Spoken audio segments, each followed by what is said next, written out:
vérité, 11h midi sur Sud Radio, Alexandre Devecchio. En toute vérité, chaque dimanche entre 11h et midi sur Sud Radio, sécurité, économie, numérique, immigration, écologie. En cette année d'élection présidentielle, pendant 1 heure chaque semaine, nous débattons sans tabou des grands enjeux pour la France d'aujourd'hui et de demain. Ce dimanche, j'ai le plaisir de recevoir Marion Maréchal. À droite, beaucoup la voyaient candidate à l'élection présidentielle. Celle qui fut la plus jeune députée de France a préféré se consacrer à la métapolitique, notamment à travers l'ICEP, l'école de sciences politiques, dont elle est la fondatrice et directrice. Marion Maréchal n'en demeure pas moins une observatrice engagée. Elle évoquera avec nous la victoire de Valérie Pécresse au Congrès LR.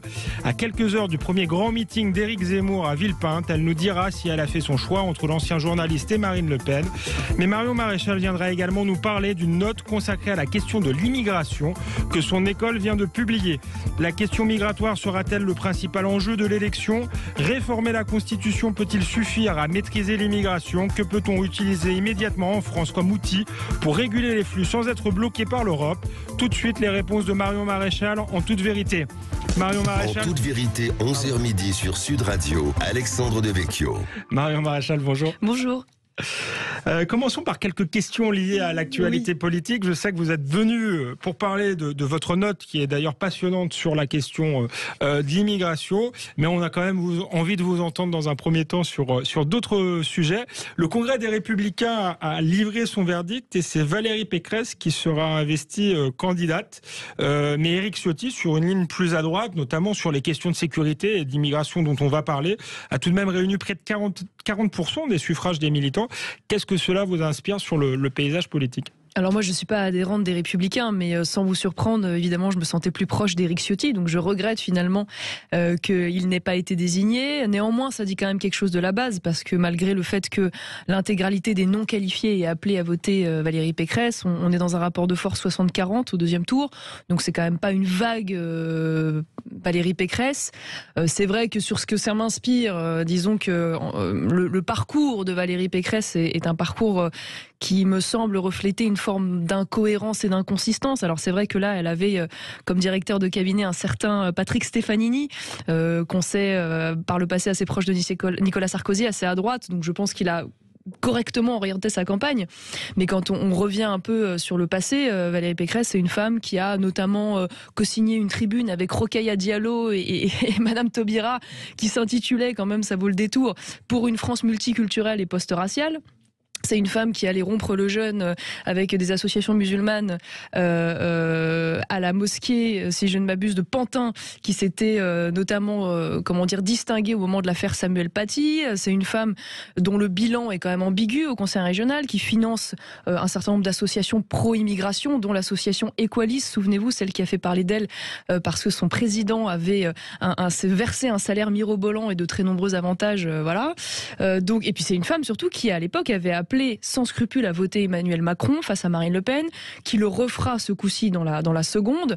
Donc c'est vrai que c'est indéniablement, au-delà du discours de campagne et des positions économiques qui peuvent être intéressantes, ou du durcissement sur le discours d'immigration, en qui on a une confiance relative. Voilà. Parlons aussi un peu d'Éric Ciotti. Est-ce que son score, 40%, finalement, est-ce que c'est une bonne nouvelle pour le camp national? Et est-ce que vous, si un jour vous refaisiez de la politique, vous pourriez travailler avec quelqu'un comme Éric Ciotti? En tout cas, ce qui est certain, oui, c'est que ça dit quelque chose de l'état d'esprit de l'électorat, y compris des Républicains. Je vais même aller au-delà de ça. Vous savez que j'ai été de celles qui depuis quelques semaines, appelle à une candidature unique du camp national, parce que quand je vois le bloc que ça représente, près de 30% potentiel des électeurs, et quand je vois le risque d'une non-qualification au second tour de l'élection présidentielle, parce que le seuil est très bas, j'en appelle à la prudence et je souhaiterais qu'il y ait cette unité pour des raisons d'efficacité. Si Éric Ciotti avait été le candidat investi des Républicains, j'aurais pu élargir cet appel à la candidature unique à Éric Ciotti, parce que d'une certaine manière, même si évidemment les stratégies diffèrent, les postures diffèrent, chacun est un peu prisonnier parfois des logiques de son parti, la réalité c'est que sur le fond des idées quand on regarde sur le moyen long terme, il n'y a rien d'inconciliable, il n'y a rien d'incohérent. Et je crois que l'impératif qui est celui aujourd'hui de battre Emmanuel Macron et de ne pas avoir 10 ans de mandature macroniste devrait nous appeler à bouleverser le paysage politique. Malheureusement, il n'en sera pas ainsi, mais ce sera intéressant de voir comment se comportent du coup ces électeurs qui ont fait confiance à Éric Ciotti, même si c'est une petite base électorale puisque c'est les adhérents, probablement reflète quand même une grande partie de l'électorat, de l'état d'esprit, de l'électorat LR. On parlait d'Éric Ciotti. Dans quelques heures, Éric Zemmour fera son premier grand meeting de campagne à Villepinte devant 19 000 personnes. Est-ce que vous avez été invité ? Ah non, j'ai pas été formellement invité, mais probablement parce que Éric sait que je ne m'y serais pas rendu. Non pas que je n'ai pas de sympathie et d'amitié pour Éric, mais parce que me rendre à son meeting, c'est évidemment mécaniquement marquer un soutien. Rentrer dans une campagne, et c'est vrai que aujourd'hui je ne souhaite pas donner des bons points, distribuer des bons points ou m'engager pour l'un ou l'autre. Ce que je souhaite, je vous l'ai dit à l'instant, c'est une candidature unique pour le mieux placé, et aujourd'hui on n'en est pas là. Stanislas Rigaud, le président de Génération Z, était l'invité de notre matinale. Il nous a demandé de vous faire passer un message. Il espère que vous allez le rejoindre, un de ces quatre. Est-ce que c'est totalement exclu ? Ah bah à l'heure où on parle, je vous le dis, moi je suis dans une situation un peu délicate, je pense que tout le monde peut le comprendre. J'ai de la sympathie pour Éric. Bon, on peut avoir des divergences sur certaines choses, mais j'ai aussi en parallèle, ça n'aura échappé à personne, une personne de ma famille qui est candidate à l'élection présidentielle, à la tête d'un mouvement auquel j'ai participé, auprès duquel j'ai encore des amitiés, et c'est pour ça que je pense que l'efficacité devrait nous appeler à dépasser des divergences que je pense un peu artificielles pour être plus efficace. La question maintenant, ça va être de savoir comment départager le mieux placé. Ouais, et est-ce que Marine Le Pen, aujourd'hui, n'a pas prouvé qu'elle était finalement la plus solide ? En tout cas, ce qui est sûr, c'est que vous voyez dans les sondages, aujourd'hui, Marine Le Pen, indéniablement, creuse un écart de 2, 3, parfois voire 4 points dans les sondages. Mais la réalité, c'est que la campagne, elle commence aujourd'hui. On a désigné, le candidat LR a été désigné hier. Éric Zemmour a officiellement annoncé sa candidature il y a seulement 3 jours. Donc c'est maintenant, d'une certaine manière, que les rapports de force vont véritablement se dégager et que les Français vont rentrer dans la campagne électorale et qu'on pourra y voir un petit peu plus clair sur cette espèce de primaire indirecte, si je puis dire, du camp national qui est en train d'être mise à l'œuvre à travers la candidature d'Éric Zemmour. Après, on va parler de votre note, la note que votre école publie sur la question de l'immigration, c'est promis, mais une dernière question, est-ce que finalement ça peut pas être un atout d'avoir 2 candidats pour le camp national ? Est-ce que c'est un atout ? Est-ce que ça risque de le diviser ? Est-ce que vous craignez une non-qualification au second tour ? Ou est-ce que ça peut faire une réserve de voix pour celui qui sera arrivé en tête ? On peut imaginer, c'est comme ça que se rassure d'une certaine manière le Rassemblement national, en se disant c'est pas grave si Éric Zemmour est candidat, puisque de toute façon ça fera une réserve de voix au second tour. On peut raisonner de cette manière-là, en effet. On peut aussi raisonner en se disant que ces 2 candidatures peuvent se risquent potentiellement de se court-circuiter, sauf si l'une arrive à faire un écart important avec l'autre et donc s'assure une qualification. À l'heure où on parle, c'est quand même pas tout à fait certain. Une fois de plus, le ticket d'entrée au second tour est bas. Rappelons quand même la fois dernière, alors même si les circonstances sont différentes, que Marine Le Pen se qualifie à 1 point seulement de François Fillon, à 1,5 point de Jean-Luc Mélenchon. Donc on est encore 2-3 semaines de campagne, on ne sait pas ce qu'il aurait pu advenir. Là, la campagne va être très courte. Et c'est vrai qu'une fois de plus, moi je suis tellement animée par cet impératif de ne pas laisser une fois de plus la France pendant 5 ans supplémentaires dans les mains de la Macronie, que je pense que dès le premier tour, il faudrait pouvoir s'allier. Ce qui est sûr, c'est que alors certains disent Éric Zemmour faute parce qu'il est candidat, il divise le camp national. Mais c'est à mon avis une mauvaise manière de raisonner. C'est-à-dire que si Éric Zemmour est candidat, c'est qu'il y avait manifestement un vide. Voilà, ça plaît, ça déplaît, mais en tout cas c'est comme ça que les électeurs le ressentaient, et c'est si vrai que très rapidement il est monté quasiment jusqu'à 17%. Aujourd'hui il semble se stabiliser autour de 15%, donc c'est qu'il manifestement une envie et un besoin d'une partie d'électeurs qui aujourd'hui ne se retrouvent ni dans Marine Le Pen, ni dans les Républicains, ni ailleurs.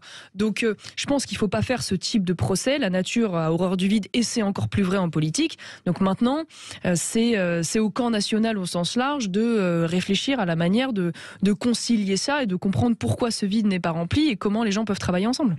On a commencé par parler de Valérie Pécresse. Est-ce que vous excluez totalement, vous nous avez dit ce que vous en pensiez sur le plan idéologique, est-ce que vous excluez totalement qu'elle puisse être au second tour ? Moi, j'exclus absolument rien. Je pense que rien n'est écrit politiquement. Les LR, pour un certain nombre de raisons, ont encore du ressort. N'oublions pas que c'est quand même un mouvement qui tient aujourd'hui le Sénat, qui est le premier parti d'opposition à l'Assemblée, qui a majoritaire en local sur le plan des départements, des régions, beaucoup de villes. Donc c'est un parti de cadres et d'élus, mais qui a indéniablement encore un certain nombre de forces. Donc vu que le seuil de qualification, une fois de plus, est très bas, il ne faut absolument rien exclure. Et on a quand même un gros inconnu dans cette élection, qui est celui du niveau d'abstention. On voit bien que depuis les dernières élections présidentielles, l'abstention s'aggrave de séquence en séquence électorale. On est quelque chose de structurel. Et donc, s'il y a beaucoup d'abstention, on risque d'avoir de bonnes ou de mauvaises surprises plutôt au premier tour de l'élection notamment. Merci Marion Maréchal. Vous restez avec nous sur Sud Radio. Dans Toute Vérité, on se retrouve après une courte pause. Nous parlerons d'immigration. Est-ce l'enjeu principal de la campagne qui s'annonce ? Les réponses de Marion Maréchal après la pause. En toute vérité, 11h midi sur Sud Radio, Alexandre Devecchio. Nous sommes de retour sur Sud Radio avec Marion Maréchal dans Toute Vérité. Marion Maréchal, vous êtes ici comme observatrice de la vie politique, on en a parlé tout à l'heure, mais aussi comme directrice de l'ICEP, l'Institut de sciences sociales, économiques et politiques de Lyon, où vous êtes la fondatrice et directrice. L'ICEP, justement, publie une note dont nous allons parler en détail concernant l'immigration. Mais d'abord, plus largement, comment expliquez-vous que le thème de l'immigration, presque absent de la campagne de 2017 finalement, revienne aujourd'hui en force? Est-ce que c'est le retour du refoulé? Alors, je ne sais pas si le thème était totalement absent aux dernières élections. Je ne crois pas. En tout cas, dans les débats. Voilà, ce qui est vrai, c'est qu'il y avait probablement davantage de sujets autour de la question de l'Union européenne. Probablement parce qu'à l'époque, il y avait encore cette épée de Damoclès de la politique de rigueur voulue par la Commission, qui imposait des réductions drastiques dans les budgets, et que depuis, il y a eu une inflexion de la politique monétaire de la Banque centrale européenne. Il y a eu la crise Covid qui est passée par là, et que finalement, on a ouvert les vannes des dépenses et qu'il n'est plus question aujourd'hui de contraindre budgétairement et drastiquement la France notamment dans ses choix. Et de ce fait-là, c'est probablement quelque chose qui est moins présent, probablement à tort d'ailleurs, parce que notamment sur l'immigration, ça reste un vrai sujet, la question de l'Union européenne. Mais donc voilà, on va en parler d'ailleurs. Voilà, et puis la réalité, c'est que la situation s'aggrave d'année en année. On a aujourd'hui un record, en 2019, un record d'entrées légales autour de 469 000 entre les titres de séjour accordés, entre les demandeurs d'asile qui ont été enregistrés, entre autres choses, et qui révèlent, si vous voulez, un véritable basculement qui se voit au quotidien, qui a des conséquences à la fois sur le plan économique, social, culturel et sécuritaire, et qu'aujourd'hui c'est une réalité pour l'ensemble des Français, quel que soit finalement leur vote et leur position politique. Les sondages indiquent cependant que le pouvoir d'achat reste la préoccupation principale des Français. Donc, qu'est-ce que vous en pensez? Est-ce que quel est l'enjeu majeur dans cette élection? Vous continuez à penser que c'est les questions migratoires, ou faut articuler les deux? Alors, de toute façon, ce serait une erreur, et je pense que personne ne pense ça, que de concentrer l'intégralité d'une campagne sur la question migratoire. Le pouvoir d'achat est évidemment une problématique absolument centrale et absolument vitale. La question de l'immigration, c'est juste qu'elle s'accroche à d'autres sujets, notamment économiques. Et donc elle est corrélée à plein d'autres choses, et elle aggrave plein d'autres sujets, notamment sur le plan budgétaire, sur le plan économique, et donc du pouvoir d'achat, parce que qui dit pouvoir d'achat dit impôts, dit taxes, voilà. Mais néanmoins, c'est quand même à tempérer, parce que ce qui est intéressant, c'est que notamment dans l'électorat de droite, en particulier chez les LR et au RN, c'est un sujet qui arrive en 4e position. Derrière la question de l'immigration, de la sécurité, du terrorisme notamment, mais pas seulement d'ailleurs dans l'électorat, contrairement à ce qu'on peut penser, de droite au sens large, mais aussi chez l'électorat de LREM par exemple, ça n'est pas la première préoccupation, et ça ne l'est même pas d'ailleurs chez l'électorat du Parti Socialiste. Donc c'est assez intéressant de voir, ce qui ne veut pas dire qu'il ne faut pas en parler, qu'en moyenne, chez les Français, c'est le premier sujet, mais quand on va dans le détail des électorats, on se rend compte quand même que la question identitaire au sens large est une préoccupation absolument majeure. Et j'en veux pour preuve, et je recoupe avec un autre sondage très intéressant qui a été fait par Harris, un peu polémique parce qu'il a trait à cette question du grand remplacement. On en a beaucoup parlé. Vous savez, ces fameux 66% des Français qui pensent que le grand remplacement aura lieu, et 61% qui en sont inquiets. Sauf que, ce qui est intéressant, c'est que quand on regarde en détail, pareil, ce sondage, on se rend compte que dans La République En Marche, les électeurs de La République En Marche, il y a aussi une majorité de ces électeurs qui pensent que ce grand remplacement va arriver, et une majorité également qui en sont inquiets. Donc c'est quand même assez intéressant de voir que derrière ce terme, en réalité, il y a aujourd'hui une unanimité, quels que soient les électorats. Justement, j'allais vous poser la question, qu'est-ce que vous pensez de ce terme ? Est-ce que le concept de grand remplacement, c'est quelque chose que vous reprenez à votre compte ? Oui, parce que pour moi, c'est un débat verbal qui n'a pas lieu d'être. Je ne crois pas du tout que le grand remplacement soit un complot. Ça, c'est les personnes qui sont pro-immigration et pro-société multiculturelle qui disent ça. Mais quand on lit cet auteur, quand on regarde en détail ce qu'il dit, il n'y a pas de dimension complotiste. C'est pas un complot, c'est un constat. En réalité, certains utilisent ce terme comme un espèce de totem, comme un moyen de se distinguer d'une certaine manière. Mais moi, je crois que il est extrêmement parlant, et c'est pour ça qu'il est efficace. Et l'auteur, ce fameux auteur Renaud Camus, il le décrit de deux manières. Il dit qu'il y a une dimension quantitative, c'est-à-dire le nombre de personnes qui rentrent chaque année sur le territoire, avec pour conséquence une dimension qualitative, c'est-à-dire une mutation finalement sur le plan culturel, des mœurs, des modes de vie, sur une partie du territoire. Pourquoi pas parler de bouleversement démographique à ce moment-là ? Ça permettrait d'éviter justement les accusations de complotisme, etc. Alors la première chose, parce que je pense qu'il faut que la droite en général, mais les Français en général et le monde politique en général arrivent à raisonner en dehors du cadre moral qui est déterminé par la gauche. Et c'est pas parce que la gauche dit le grand remplacement c'est mal qu'il faut s'interdire de l'utiliser, d'une part. La deuxième chose, c'est parce que je pense pas que les Français se sentent grands ou bouleversés. Je pense qu'ils se sentent plus grands remplacés. Et quand vous vous baladez à Barbès, vous ne dites pas diantre, je suis bouleversé. Vous dites diantre, ma culture française est remplacée par d'autres cultures étrangères importées, devenues dominantes.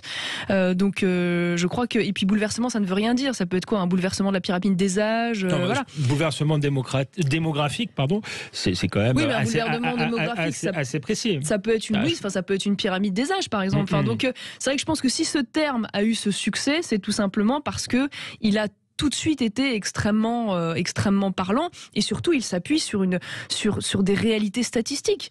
Quand vous voyez, là j'avais récupéré quelques chiffres, quand vous voyez qu'il y a 31% des enfants qui sont nés en France en 2018 qui ont au moins un parent né à l'étranger, on voit bien qu'il y a quand même une mécanique à l'œuvre très importante de basculement démographique, puisque c'est plus 63% depuis 98 ce phénomène. Donc c'est quand vous voyez, ça c'est les chiffres pareils de l'Office français de l'immigration et de l'intégration en 2018, vous avez aujourd'hui un quart de la population qui est d'origine immigrée. Vous prenez les chiffres dans certaines villes, est-ce que c'est un phénomène global ? Alors ça c'est national, ça c'est les chiffres nationaux.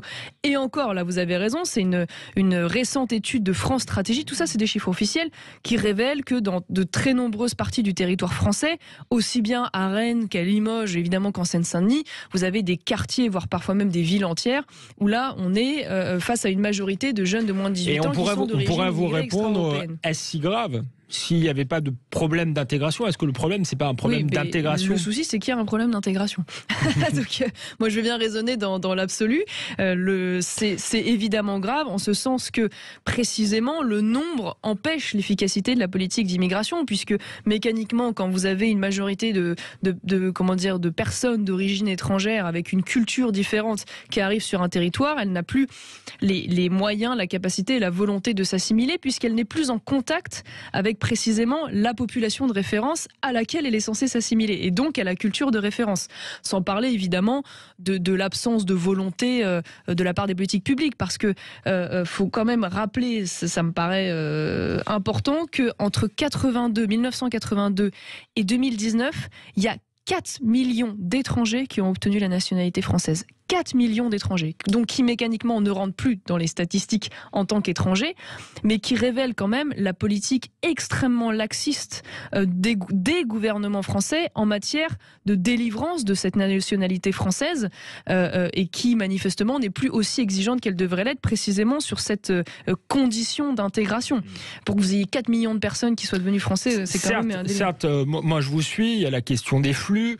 Vous expliquez que pour réussir l'intégration, c'est plus simple s'il y a moins de flux et s'il n'y a pas une concentration de population d'une culture homogène dans certains quartiers. Mais le fait est que ça existe déjà. Donc au-delà de limiter les flux, voire de les arrêter, qu'est-ce que vous proposez pour ceux qui sont déjà là et pour résoudre justement ce problème d'intégration en France ? Alors déjà, on pourrait se battre sur la question et intégration-assimilation. Intégration, c'est le simple respect de la loi française. Oui, j'emploie les deux de manière indifférente. Alors, moi, je pense qu'on devrait davantage parler d'assimilation parce qu'il suffit pas de respecter le code civil ou le code pénal. Je pense que ça va au-delà de ça. Être français, s'assimiler à une culture, en effet, et à des modes de vie. Vous avez raison. Moi, je crois pas au principe de la remigration des personnes de nationalité française. Ça me paraît un peu utopique.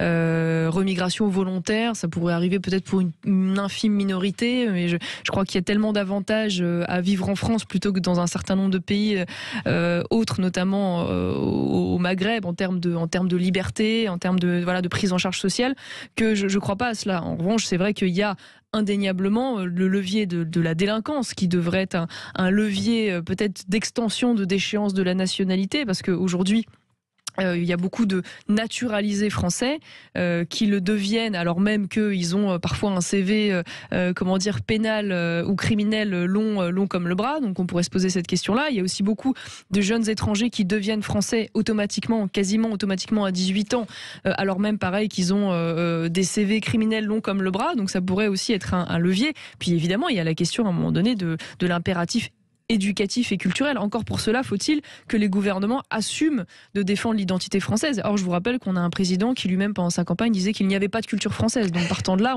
ça risque d'être un peu compliqué d'aller expliquer à ces jeunes qu'il faut aimer la culture française et s'en imprégner. Merci Marion Maréchal. Vous restez avec nous sur Sud Radio dans Toute Vérité. Réformer la Constitution peut-il suffire à maîtriser l'immigration ? L'Europe nous empêche-t-elle vraiment d'agir ? Vos réponses après la pause en Toute Vérité. Toute Vérité, 11h midi sur Sud Radio, Alexandre Devecchio. Nous sommes de retour sur Sud Radio dans Toute Vérité avec notre invité ce dimanche, Marion Maréchal. Marion Maréchal, Valérie Pécresse, mais aussi Marine Le Pen et Éric Zemmour proposent de modifier la Constitution pour faire tomber un certain nombre d'obstacles juridiques, notamment européens, à une meilleure gestion des flux migratoires.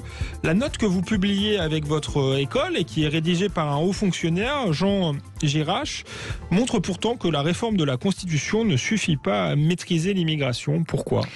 Alors oui, c'est intéressant parce qu'il y a une espèce de frénésie réformiste constitutionnelle qui s'est emparée de l'ensemble du spectre de la droite, et pas que d'ailleurs, parce que je crois que même Arnaud Montebourg a proposé une réforme. Alors déjà, première chose, c'est que je ne dis pas que la réforme constitutionnelle est inutile en soi.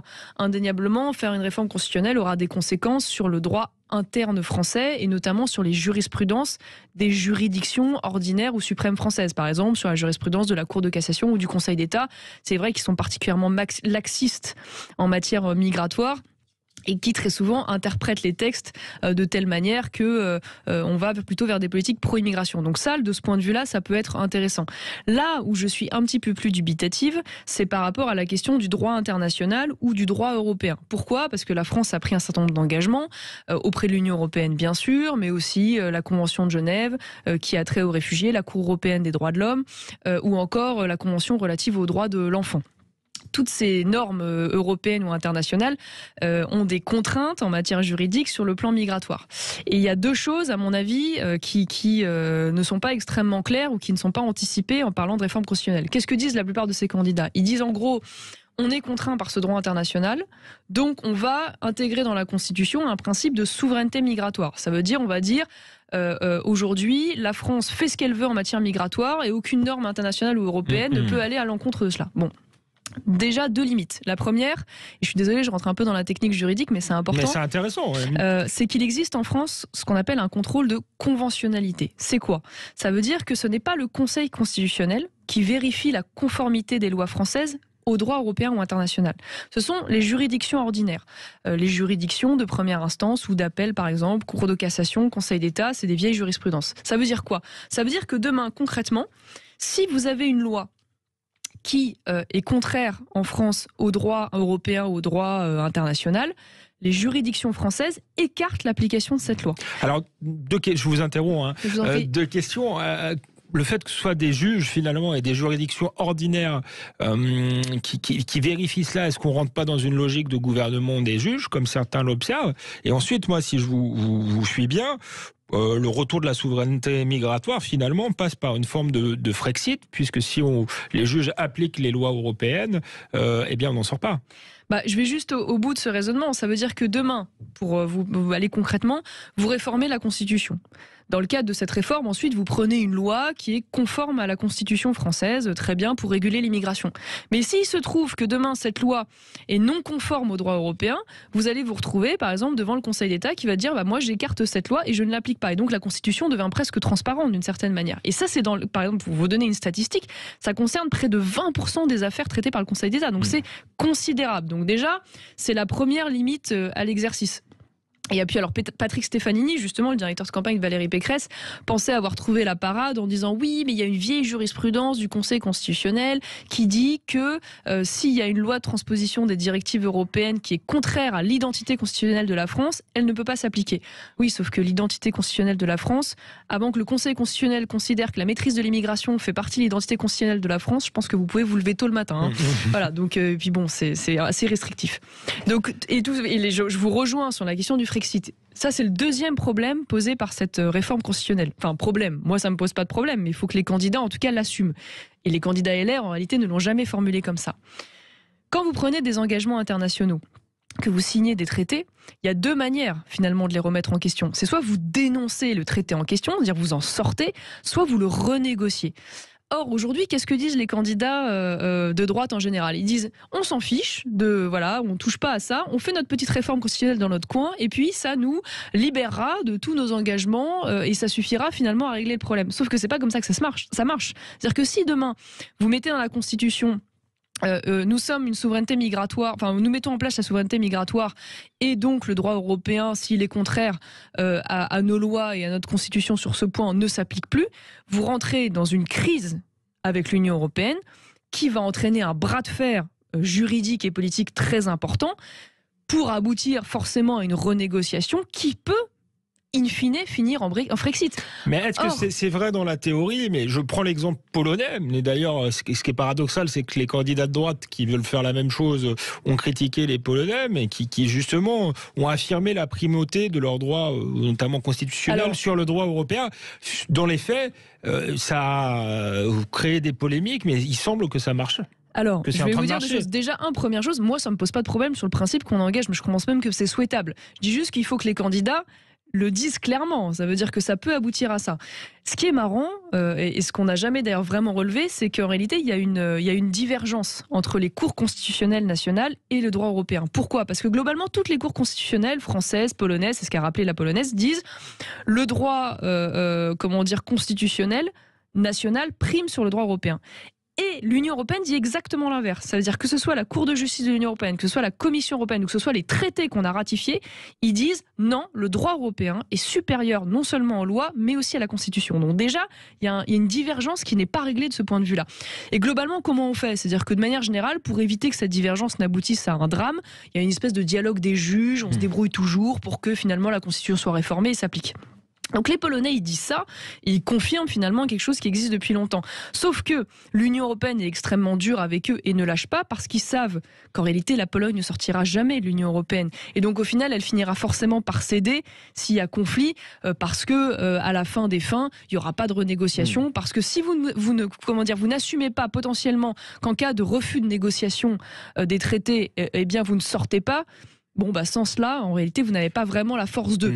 Donc, une fois de plus, moi, j'ai pas de problème. Je pense pas qu'il faille faire du Frexit à tout prix. Un interdit absolu. Mais si vous étiez aux manettes, vous assumeriez le risque de sortir de l'Union européenne. Donc. Alors moi, je ne suis pas pour aujourd'hui une sortie de l'Union européenne. Je crois qu'il y a des possibilités intermédiaires qui n'ont pas été utilisées, notamment justement précisément ce bras de fer, parce que je crois que contrairement à la Pologne, l'Union européenne ne peut pas se passer de la France. Et qu'il y aurait des conséquences, notamment sur le plan budgétaire et monétaire, qui seraient probablement lourds, vu l'état actuel de nos finances publiques. Et donc, il y aura probablement des réformes internes à faire avant d'envisager cela. Néanmoins, dire aujourd'hui aux Français, on va faire un bras de fer avec l'Union européenne, tout en s'interdisant absolument de pouvoir utiliser cet argument du Frexit, c'est de fait mentir aux Français sur l'efficacité d'une telle négociation. Parce que la Commission lâchera jamais. Oui, vous voyez ce que je veux dire ? Mais vous tensez notamment les candidats de droite. Valérie Pécresse avec Patrick Stefanini propose justement d'inscrire dans la loi fondamentale, donc dans la Constitution, que la République limite le nombre de ressortissants étrangers autorisés à séjourner en France. Vous nous expliquez que sans la menace d'un Frexit, finalement, c'est un peu des paroles en l'air. Mais aujourd'hui, quand j'écoute Marine Le Pen, ou même Éric Zemmour, plus personne ne parle de Frexit ou de menace du Frexit. Ils sont un peu dans la même logique que la droite, ou la droite les a rejoints. Mais moi je dis pas qu'ils le souhaitent. Je dis juste qu'ils sont pas tout à fait au clair quand ils parlent de cette réforme constitutionnelle sur les conséquences que ça peut induire. Y compris le camp national, pour le coup. Oui, y compris le camp national, je suis tout à fait d'accord avec vous. Ça veut dire que moi, une fois de plus, j'ai aucun problème avec ça. Je pense qu'il faut avoir un bras de fer avec l'Union européenne. Je dis juste qu'il ne faut pas imaginer que simplement en faisant notre petite réforme constitutionnelle dans notre coin, on va pouvoir d'un coup ne plus appliquer le droit de l'Union européenne, puisque le cœur nucléaire de notre engagement auprès de l'Union européenne, c'est précisément la supériorité du droit européen sur le droit national. Et je vous donne un exemple qui est quand même révélateur. Même les États-Unis ne font pas dans leur coin, décident pas dans leur coin de faire ce qu'ils veulent. Sur l'accord de Paris, par exemple, Trump, quand il décide de sortir de l'accord de Paris, vous savez, qui régulait notamment les émissions carbone, il dit pas j'applique plus du jour au lendemain et je me casse d'une certaine manière. Il a respecté scrupuleusement la procédure de sortie qui mettait 3 ans minimum, et au bout de 3 ans, il est sorti. Parce que quand vous prenez un engagement international, vous engagez quand même la parole de la France, et en l'occurrence, le système européen est tellement intégré que ça ne peut pas ne pas avoir de conséquences. Donc il y a un peu de démagogie et de manque de réalisme, y compris dans les candidats que vous soutenez plutôt. En tout cas, non, alors j'irai pas jusque-là, parce que je pense qu'il y a en tout cas une facilité qui veut qu'on ne dise pas tout à fait les conséquences que ça peut induire, notamment chez LR, parce que pour le coup de la renégociation des traités, c'est quelque chose qui est assumé par Marine Le Pen, par Éric Zemmour depuis longtemps. Je pense que c'est un peu moins clair chez les Républicains, et en effet, il y a une forme d'ambiguïté. Ouais, d'ambiguïté, parce que la réalité, c'est que le sujet européen, c'est un sujet atomique qui fait peur, et que rien que ce mot Frexit est un espèce de tabou qui met en place des réflexes pavloviens, et donc on ne veut surtout pas rentrer dans ce débat. Or, à un moment donné, il faudra l'avoir. Il y a un argument qui est donné à peu près par tous les candidats qui veulent réformer la Constitution, c'est aussi celui du référendum, et c'est peut-être le plus important, c'est peut-être plus que la question européenne, c'est la question du référendum. C'est quand même un moyen de redonner la parole aux Français sur cette question de l'immigration, et on peut imaginer que si les Français ont un vote clair, ça aura une influence quand même politique au-delà de la France, et une influence directe sur les juges. Ce qu'il n'est pas primordial, quoi qu'il arrive, d'interroger les Français sur la question de l'immigration. Je suis tout à fait d'accord. Il y a probablement une clarification à avoir dans la Constitution sur la possibilité d'interroger les Français sur la question migratoire par le référendum. Parce qu'aujourd'hui, ça n'est pas quelque chose de très très clair. Néanmoins, et on y reviendra peut-être, il y a des choses très concrètes qui peuvent être faites tout de suite en France pour maîtriser l'immigration. On va y revenir, justement. Sans passer par une réforme constitutionnelle. Le sujet de la dernière partie dans Toute Vérité. Merci Marion Maréchal, vous restez avec nous sur Sud Radio et vous nous expliquerez après comment on peut effectivement agir sur l'immigration tout de suite, selon vous, sans passer par de grandes réformes constitutionnelles et européennes. Merci, à tout de suite. Lidl.fr. En toute vérité, 11h midi sur Sud Radio, Alexandre Devecchio. Nous sommes de retour dans Toute Vérité sur Sud Radio avec Marion Maréchal. Nous débattons ce dimanche de la question de l'immigration. Marion Maréchal, vous nous expliquiez que une réforme constitutionnelle impliquait des enjeux importants, comme de rentrer dans un rapport de force avec l'Europe. Mais si on met de côté la question européenne, est-ce qu'il n'y a pas déjà des leviers d'action pour les politiques pour agir, contrôler, réguler mieux les flux migratoires sans même bouleverser les équilibres européens? Alors que les choses soient claires, je pense que si on veut être cohérent et efficace, il faudra de toute façon par en passer par une renégociation des traités, pas que de l'Union européenne d'ailleurs, mais aussi de la Convention de Genève, on en a parlé tout à l'heure, la Cour européenne des droits de l'homme, la Convention de protection des enfants, voilà. Et il faudra probablement aussi une réforme constitutionnelle pour toucher le droit interne et notamment la jurisprudence de nos juridictions à nous. Mais néanmoins, ce que je constate, c'est qu'il y a un certain nombre de leviers qu'on peut utiliser tout de suite maintenant sans avoir de problème avec la Constitution et sans avoir de problème avec l'européen. Je pense notamment à tout ce qui touche, par exemple, aux conditions de naturalisation, c'est-à-dire d'obtention de la nationalité française. Là, la France a totalement la main là-dessus. On pourrait être beaucoup plus dur sur les critères d'octroi de cette nationalité, comme sur d'autres pays, dans la durée et les conditions. On peut penser par exemple au droit du sol. Aujourd'hui, le droit du sol, demain, peut être supprimé d'un trait de plume par un changement de la loi. Il n'y a pas de jurisprudence du Conseil constitutionnel dessus et le droit européen n'en parle pas. Donc logiquement, on devrait pouvoir le faire. On peut penser à tout ce qui touche aux conditions d'expulsion et d'interdiction du territoire français, qui pourraient être durcies avec plus de moyens. On peut penser même au durcissement du regroupement familial. Alors le regroupement c'est compliqué le regroupement familial. Oui, sauf que le droit français est plus laxiste que la directive de 2003 de l'Union européenne, ce qui est quand même génial. Donc on a une marge de manœuvre. On ne peut pas totalement, évidemment, le supprimer et faire n'importe quoi. Mais vous y serez favorable, vous, à la suppression du regroupement familial ? Je pense que sur le principe, oui. Ça veut dire que je pense qu'il ne devrait pas y avoir d'automaticité à obtenir la nationalité française ou à pouvoir venir sur le territoire français. Dans les deux cas, ça devrait être du cas par cas et qu'on ne soit pas sur des phénomènes de masse automatique. Mais ça, c'est vrai que sur le regroupement familial, vous avez raison, ça touche à beaucoup d'engagements internationaux et le Conseil constitutionnel aussi, d'ailleurs, malheureusement, a légiféré là-dessus, a mis une jurisprudence dessus, donc c'est extrêmement contraignant. Il y a aussi, je pense, tous les accords. Vous savez qu'on a des accords avec franco-algériens, franco-marocains, franco-tunisiens, qui sont beaucoup plus laxistes en matière migratoire, notamment dans l'obtention des titres de séjour qui pourraient être revus. Les titres de séjour qui sont aujourd'hui le premier levier d'immigration clandestine. C'est-à-dire, je m'explique. C'est-à-dire qu'en fait, aujourd'hui, la plupart des immigrés clandestins n'arrivent pas par bateau ou de manière spectaculaire à la frontière. Ils obtiennent des titres de séjour légaux donnés par le gouvernement français et ensuite ils se maintiennent illégalement sur le territoire. Et ça, il n'y a pas demain à réformer quoi que ce soit. Il y a juste le gouvernement qui a à dire je durcis les conditions pour, par exemple, les étudiants, pour, par exemple, l'immigration économique, pour les étrangers malades, pour d'autres motifs.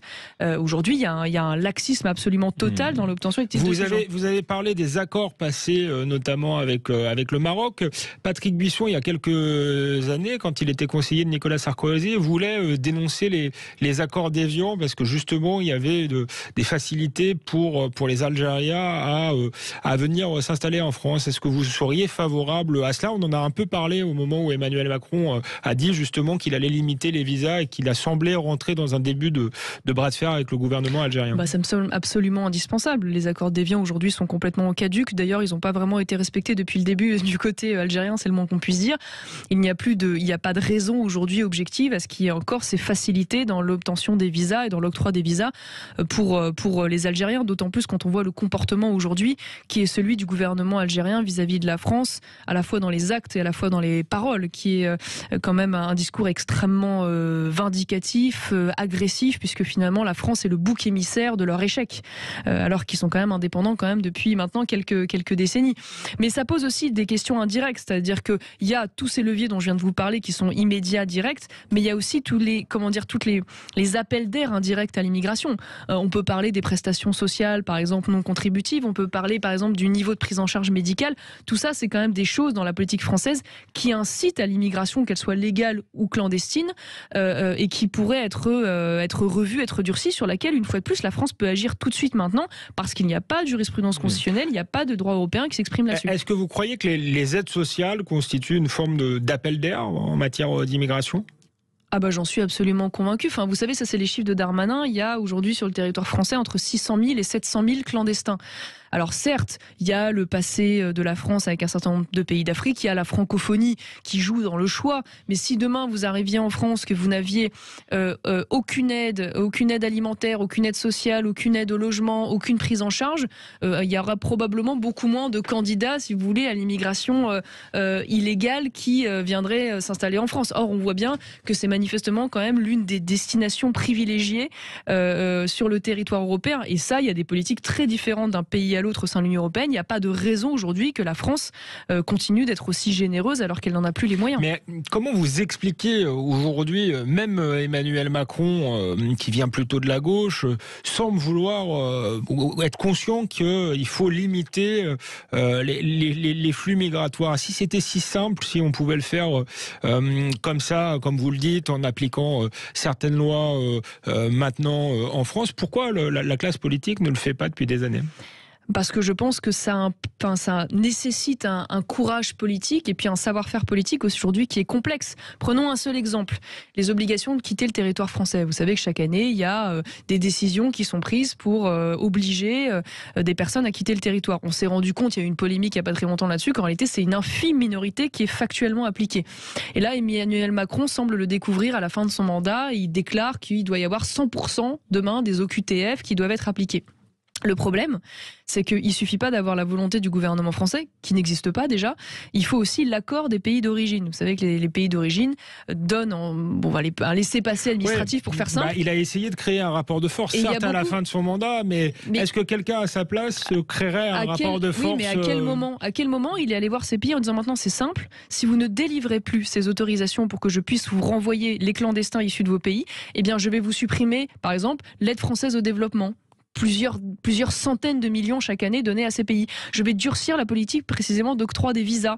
Je vais geler les avoirs de vos ressortissants étrangers sur le territoire français qui sont bien contents de venir se soigner en France ou d'avoir leurs économies dans des banques françaises qui sont plus sécurisées. Voilà. À quel moment Emmanuel Macron s'est lancé là-dedans ? Alors oui, ça demande du courage politique et c'est évidemment extrêmement complexe à conduire. Or, je pense que la facilité, c'est que aujourd'hui, c'est de laisser pourrir la situation et de réagir une fois que la situation devient ingérable parce que ça juste un peu comme les émeutes, si vous voulez. Le problème aujourd'hui des émeutes urbaines, pourquoi personne n'agit ? Parce que personne ne veut risquer d'avoir des blessés ou des morts sur la conscience, ce que je comprends très bien. Mais le souci, c'est qu'on se dit, on laisse pourrir la situation, on préfère avoir des dizaines de millions d'euros, de dégâts matériels, mais on ne veut surtout pas aller au contact, parce qu'on a peur d'être considéré comme responsable, d'un affrontement physique dur. Mais le souci, c'est qu'à force de laisser pourrir la situation, le jour où on aura de nouveau un embrasement type 2005 x 10, parce que la situation ne fait que s'empirer depuis, en fait, ça deviendra parfaitement incontrôlable. Et les politiques préfèrent toujours attendre le pourrissement et être pris dos au mur et répondre plutôt que de provoquer, une réponse qui certes demande du courage, mais qui est dure à assumer politiquement. Vous l'avez dit, ça peut créer des drames et c'est déjà un drame, l'immigration. On l'a vu le mercredi 24 novembre, 27 personnes tentant de rejoindre l'Angleterre dans une embarcation de fortune sont mortes dans la Manche. Qu'est-ce qu'on peut faire concrètement maintenant pour éviter ça ? Et est-ce que vous êtes favorable à dénoncer les accords du Touquet avec la Grande-Bretagne ? Alors vous avez raison, ça entraîne des drames, c'est bien le problème, c'est qu'en laissant faire notamment les filières de passeurs et en étant laxiste et en ayant fait disparaître nos frontières matérielles, parce qu'on n'a plus aujourd'hui de douane, on n'a plus de frontières physiques, parce que le problème de Calais, en fait, c'est pas le problème de Calais, c'est aussi le problème de la frontière italienne, c'est le problème de la frontière polonaise et polonaise, c'est le problème de la frontière grecque avec la Turquie. Voilà, donc c'est un problème, on va dire, général. Quelle est la tentation ? D'ailleurs, c'est la tentation de Bertrand, triste candidat Bertrand à la Congrès LR. C'est de dire, on arrête d'être le garde-frontière des Anglais, finalement ils se débrouillent, ils sont sortis de l'Union européenne en plus, donc c'est plus notre problème. Le souci, c'est que si on fait ça, demain, on aura non plus quelques milliers de migrants dans la jungle de Calais, mais on aura des dizaines de jungles, parce qu'évidemment, d'un coup, ça va être un appel d'air massif, puisque le message va être passé de dire la France ne gère plus les frontières, donc on peut aller plus facilement en Angleterre. Donc la première chose, c'est que ça aura des conséquences très directes pour les populations de ces territoires en termes de sécurité et de salubrité. Et la deuxième chose, c'est qu'on aura sur la conscience non plus les 27 morts récents, mais probablement des dizaines et des dizaines et des dizaines d'autres morts. Or, ça n'est pas évidemment ce qu'on veut et ce qu'on souhaite, puisqu'il y aura de plus en plus de tentatives malheureuses de traverser la Manche. Aujourd'hui, À mon avis, la seule chose qui doit être faite, puisqu'on a déjà avec les Anglais durci le contrôle du tunnel sous la Manche, durci le contrôle des ports, et c'est pour ça d'ailleurs que les migrants n'arrivent plus à passer par ces voies-là, ils n'arrivent plus à se mettre sous les camions. Il y a des scans très efficaces qui ont été mis aussi pour éviter ces tentatives-là, et donc qu'est-ce qu'ils font? Ils passent par des petits bateaux de fortune, et c'est comme ça qu'on se retrouve avec des drames humains. Donc à mon avis, la meilleure chose à faire, c'est de renégocier ces accords pour faire en sorte que les Anglais surveillent davantage les côtes françaises et le prennent aussi à leur charge, ce qui n'est pas aujourd'hui assez fait. Et probablement faudrait-il associer davantage Frontex, qui a des moyens mis à disposition, mais encore faut-il leur demander leur aide. Et encore faut-il exiger d'eux, non pas qu'ils récupèrent les embarcations et les renvoient en France, mais qu'ils les renvoient dans les pays d'origine. Et donc pour cela, il faut en effet discuter avec les Anglais, et on a aujourd'hui des raisons de discuter avec eux, parce qu'en fait on est interdépendants, si vous voulez, dans cette problématique. Et les Anglais, à mon avis, seraient prêts à les renégocier, tout simplement parce que l'une des raisons du Brexit, ça a été la question migratoire. Donc pour eux, c'est un vrai traumatisme. Et ils ne veulent surtout pas d'une aggravation de la situation et que la France, lâche sur ce plan-là. Mais en tout cas, il est hors de question de faire du chantage migratoire, comme le voulait Xavier Bertrand, comme l'a fait finalement la Biélorussie avec la Pologne, ce que tout le monde a dénoncé dans la classe politique. Il est hors de question que la France fasse ce chantage-là, et surtout se retrouve avec le risque de la mort de dizaines de milliers de personnes en faisant ça. Il nous reste 1 minute, Marion Maréchal. Vous avez choisi de quitter la politique pour la métapolitique, mais quand je vous entends depuis 1 heure, vous avez des propositions concrètes, vous réfléchissez à la situation politique. Est-ce que vous ne seriez pas plus utile dans l'action finalement ? Moi, j'ai pas l'impression d'être dans l'inaction, puisque avec l'ICEP, on a fait le constat d'une crise universitaire et de l'enseignement supérieur, à la fois sur le niveau et sur le plan des dérives idéologiques, d'un véritable terrorisme intellectuel qui progresse, avec notamment le wokisme et compagnie. Donc j'ai voulu agir à ce niveau-là en essayant de créer avec l'ICEP une alternative concrète pour des étudiants qui veulent pas être pris en otage par ce phénomène. Donc c'est une autre manière d'agir, si je peux dire. Est-ce que vous envisagez de revenir sur la scène politique après l'élection présidentielle ? En tout cas, ce qui est sûr, c'est que la politique me passionne, ça c'est indéniable. J'aime contribuer au débat public, on le fait avec le Centre d'analyse et de prospective de l'école. Donc j'y reviendrai sûrement un jour, pour être honnête, mais vous dire où, quand et avec qui, ça aujourd'hui je suis dans le flou. Merci Marion Maréchal. Merci à vous. Merci à tous. On se retrouve la semaine prochaine pour un nouveau numéro dans Toute Vérité sur Sud Radio.